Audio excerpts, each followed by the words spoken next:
De Heer zij met u. Lezing uit het heilige evangelie van onze Heer Jezus Christus volgens Lucas. Lof zij u, Christus. In die tijd nam Jezus, Petrus, Johannes en Jacobus met zich mee en besteeg de berg Tabor om er te bidden. Terwijl hij in gebed was, veranderde zijn gelaat van aanblik en werden zijn kleren verblindend wit. En zie, 2 mannen waren met hem in gesprek. Het waren Mozes en Elia, die in heerlijkheid verschenen waren. En zij spraken over zijn heengaan, dat hij in Jeruzalem zou voltrekken. Petrus en zijn metgezellen waren intussen door slaap overmand. Klaar wakker geworden zagen zij zijn heerlijkheid en de 2 mannen die bij hem stonden. Toen deze van hem heen wilden gaan, zei Petrus tot Jezus: Meester, het is goed dat we hier zijn. Laten we 3 tenten bouwen, 1 voor u, 1 voor Mozes en 1 voor Elia. Maar hij wist niet wat hij zei. En terwijl hij zo sprak, kwam er een wolk die hen overschaduwde. Toen de wolk hen omhulde, werden zij door vrees bevangen. Uit de wolk klonk een stem die sprak: Dit is mijn zoon, de uitverkorene. Luistert naar hem. En terwijl de stem weer klonk, bemerkten zij dat Jezus alleen was. Ze zwegen erover en verhaalden in die tijd aan niemand iets van wat zij gezien hadden. Zo spreekt de Heer. Wij danken God.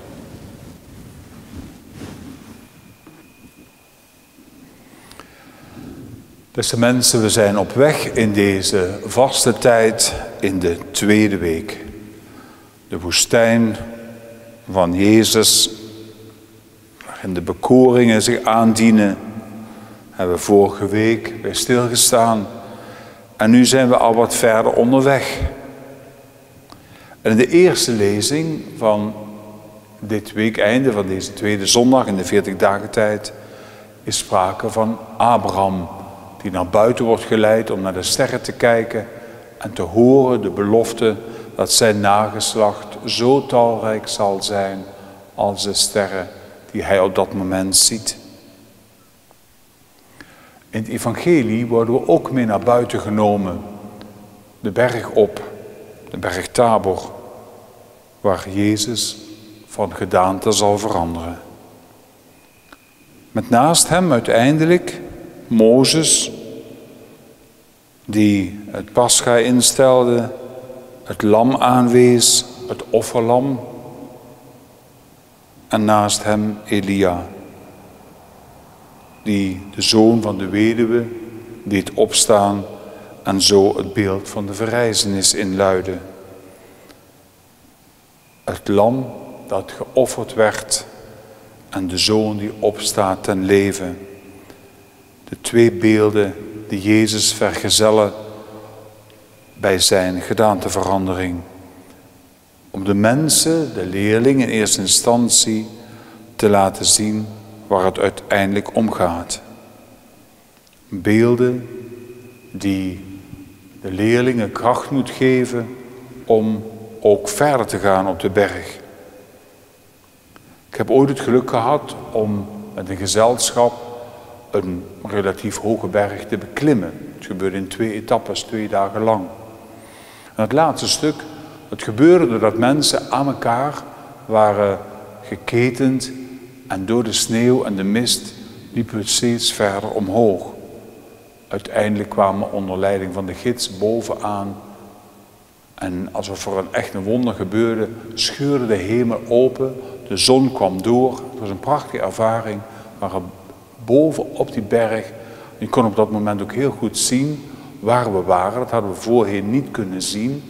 Aan de ene kant ons eigen land, het Oostenrijk waar we vertrokken. Aan de andere kant Italië, indrukwekkend. Boven op die berg stond een groot kruis. Dat hadden we ook van tevoren niet gezien. Dat zagen we pas toen we eigenlijk veel meer licht kregen van de zon. En niet zelden hebben mensen het gevoel gehad, hier zou ik willen blijven, hier zou ik helemaal niet weg willen. Terwijl we toch onder het kruis stonden. En we spraken er ook met de gids over. En hij zei, Beneden als we vertrekken zijn heel wat mensen die helemaal niet geloven. Die helemaal geen gevoel hebben voor het hogere. Maar als we hierboven zijn, verandert dat op slag. Men zijn onder de indruk van de natuur en voelen, hier gebeurt veel meer dan wij kunnen beseffen. Wellicht dat die beelden ook hebben doorgewerkt bij de leerlingen die met Jezus op de berg waren. En niet alleen wat zij zagen, maar zeker ook wat zij hoorden. En duidelijk de stem die riep, luistert naar hem. Dit is mijn welbeminde zoon. Wij, de leerlingen in deze tijd, in de voetstappen treden van de leerlingen die met Jezus waren, mogen ook deze woorden horen. Luistert naar hem. Luister naar het woord van de Heer. Jezus die telkens opnieuw tot ons spreekt. Voorafgaand aan de evangelie horen we hoe Jezus verbleef in de stilte om daaruit vanuit dat gebed eigenlijk de wonderen doet en spreekt en verkondigt. Gaat altijd vanuit dat gebed, vanuit die verbondenheid met de Heer. En bidden is in zekere zin een vorm van transfigureren. Jezus komt tot ons, toont zich en roept ons op en doet ons ook naar hem luisteren. Alleen zijn met de Heer is ook een bron van genade om hem te horen en zich aan hem toe te vertrouwen, om te weten wat wij moeten doen. Daarom bidden we op deze zondag met vertrouwen. God, op de berg hebt ge ons Jezus geopenbaard als uw Zoon, groter dan de grootste profeten.